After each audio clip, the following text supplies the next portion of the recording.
980 piece ইয়াবা ও 175 গ্রাম গাঁজা থানায় জমা দেওয়া হয়। টেকনাফ, সেন্ট মার্টিন ও আউটপোস্ট শাহপরী কর্তৃক সমুদ্র উপকূল হতে কোস্টগার্ডের একক এবং র্যাবের সাথে মোট 12টি যৌথ মাদক বিরোধী অভিযানে মোট 45,50,47,000 টাকা মূল্যের 9,06,400 পিস ইয়াবা ও 60 কেজি 400 গ্রাম গাঁজা জব্দ করা হয়। জব্দকৃত ইয়াবা ও গাঁজার আইনানুগ ব্যবস্থা গ্রহণের জন্য সংশ্লিষ্ট থানায় মামলা ও জিডি করা হয় এবং আলামত হিসেবে 980 পিস ইয়াবা ও 175 গ্রাম গাঁজা থানায় জমা দেওয়া হয়।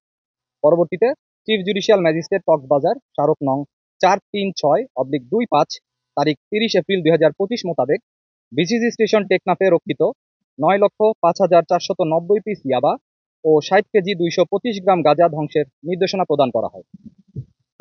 প্রাপ্ত নির্দেশনা মোতাবেক আজ 16 মে 2025 তারিখ সকাল 10 ঘটিকায় বিসিজি স্টেশন টেকনাফে সিনিয়র জুডিশিয়াল ম্যাজিস্ট্রেট আদালত কক্সবাজার 1 শ্রীজ্ঞান তঞ্জঙ্গা ও সিনিয়র জুডিশিয়াল ম্যাজিস্ট্রেট আদালত কক্সবাজার 5 ইনচার্জ মালখানা আসাদ উদ্দিন মোহাম্মদ আসিফ এবং মাদকদ্রব্য নিয়ন্ত্রণ অধিদপ্তর টেকনাফ বিশেষ জোনের প্রতিনিধির উপস্থিতিতে 9,05,490 পিস ইয়াবা এবং 60 কেজি 225 গ্রাম গাঁজা ধ্বংস করা হয়।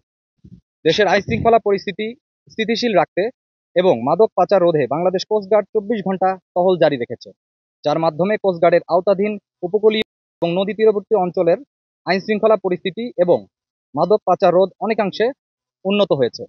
মাদক পাচার রোধকল্পে কোস্টগার্ডের এরূপ অভিযান ভবিষ্যতেও অব্যাহত থাকবে।